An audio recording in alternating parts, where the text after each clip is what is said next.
Google en realidad no enseña.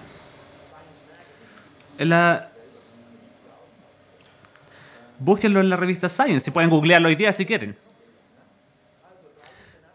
El año 2012 se publicó el siguiente artículo. Si los ebooks, o sea, ebooks, porque el apuro, así se llama, se puede leer un libro de cualquier medio, de un iPad, de un Kindle o como queremos, o con papel, da lo mismo, pero las editoriales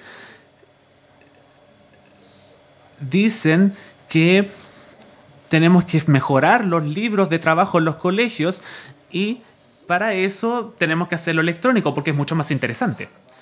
En lugar de la ciencia, la literatura aburrida, podemos hacer hipervínculos y hacer que las personas hagan clic y pasen a otra actividad de inmediato y eso impresiona.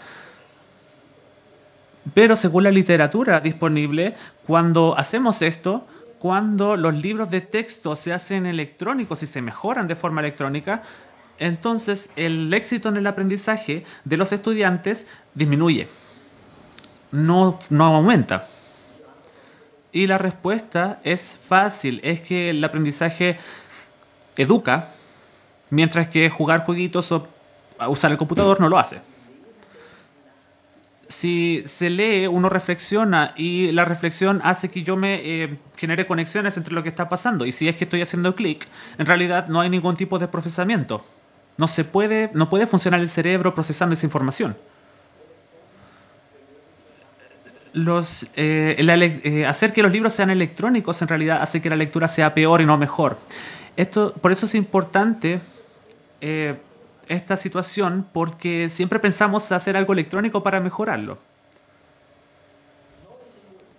Ahora en Ulm, en una reunión de facultad, un representante de los estudiantes pide la palabra y dice: esta es una información que se está quedando atrás, necesitamos tener Wi-Fi en la sala. Y a eso yo respondí: en realidad usted no necesita Wi-Fi en la sala, sino que no sabe lo que quiere. Porque ¿qué pasaría si hubiera Wi-Fi en la sala? Hay una serie de estudios, por ejemplo este aquí, que es del 2012, que se realizó con 774 estudiantes. Durante la charla, durante la clase, 24,7% están en Facebook, 50,6% mandan mensajes, 6,5% escuchan música o hacen cualquier cosa excepto estar poniendo atención en la clase. Esas son las actividades que se realizan cuando se tiene Wi-Fi o un computador en la clase. En los seminarios es aún peor. Eso solamente puede tener como consecuencia que si se permite el tener un computador en la sala, no funcionaría y porque provocarían una multitarea en la sala y poner atención a la clase y usar el Facebook, por ejemplo, es hacer multitarea, lo cual no lo puede hacer nadie. Yo puedo, por ejemplo, saltar, puedo hablar, puedo estar moviendo la mano, puedo estar haciendo todo esto por media hora, pero eso no fue hacer una actividad con multitareas, porque estas cosas de saludar y saltar son automáticas. Pero realizar algo con multitareas es procesar dos actividades al mismo tiempo. Por ejemplo, no podrían ponerme atención a mí si otra persona estuviera presentando otra cosa al mismo tiempo. Si hubiera dos oradores, no podrían entendernos a los dos al mismo tiempo. Nadie puede leer dos libros a la vez para que sea más rápido. Eso no lo puede hacer nadie. Y si me ponen 3 páginas frente mío para que yo las lea, no las voy a poder procesar y mi aprendizaje tampoco va a mejorar. En el New York Times se puede ver que los estadounidenses científicos han perdido $6.000 millones porque todos buscan hacer cosas de manera paralela y esto no funciona de manera efectiva. No lo digo yo, lo dice el New York Times. Hay pedagogos que dicen multitasking o la actividad multitarea es lo ideal para realizar, pero el problema es que no podemos hacerlo. Y así no se puede aprender. Existen estudios muy interesantes que han encontrado, que han hecho investigación en personas, estudios maravillosos, y se trata de personas que se encontró, en las cuales se encontró que se sientan en el computador y se consideraba que estas personas estaban 12 horas realizando multitareas en el computador. Y otros que no hacían eso. Y estos dos grupos se les hizo pruebas para ver sus funciones mentales, en las cuales, por ejemplo, necesitarían el multitask. Por ejemplo, concentrarse en algo mientras otra persona está hablando y cómo se realiza entonces la inhibición del otro estímulo. Y se midió cuánto dura el cambio entre la atención entre un estímulo y otro. Y estas pruebas demostraron que en los estudios, cuando la persona que hace multitask o que hacía multitask supuestamente tuvo peores resultados en estas pruebas de capacidades mentales que las personas que no lo hacían. Porque en realidad lo que presentaron eran trastornos atencionales.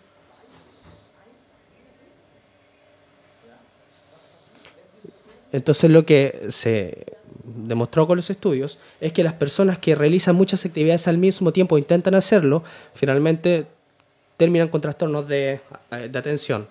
¿Y qué ocurre cuando los estudiantes hacen multitask? En una charla, por ejemplo, en una clase, lo que se debería hacer es apagar el computador. Usted no ocupa el computador porque eso funcionaría.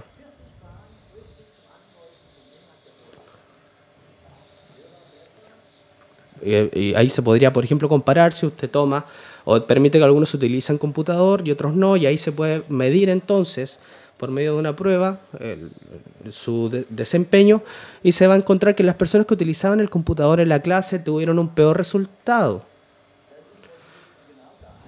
Imagínese que usted una de estas personas y adelante está el profesor enseñando, o cómo podría... ¿cree usted mejorar si lo comparamos con esta otra situación? Y el efecto es que las personas que utilizaban computador aprendían muchísimo peor, un 60% peor que aquellas que no lo utilizaban.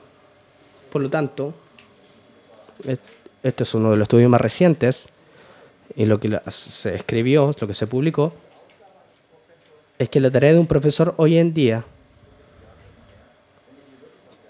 cuando quiere que los alumnos aprendan, es decirles: deje su computador en su mochila, no lo abra, no lo ocupe. Y que nadie lo prenda para que no moleste a nadie. Y eso es lo que debe decir el profesor. Y tampoco debe utilizarse el Wi-Fi, porque eso no mejora el proceso de aprendizaje. Ahora quisiera plantearles una pregunta. Las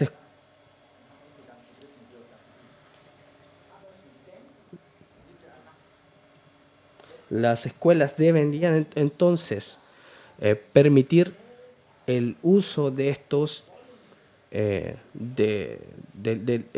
uso de estos elementos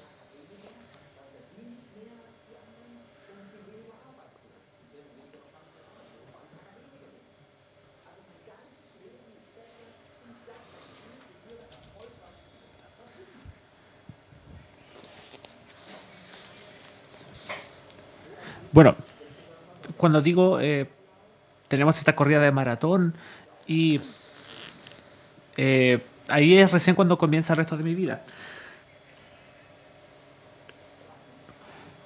Uno se pregunta por qué hace esto en este sentido. ¿Por qué un hombre inteligente usa un computador para imposibilitar su aprendizaje? ¿Por qué?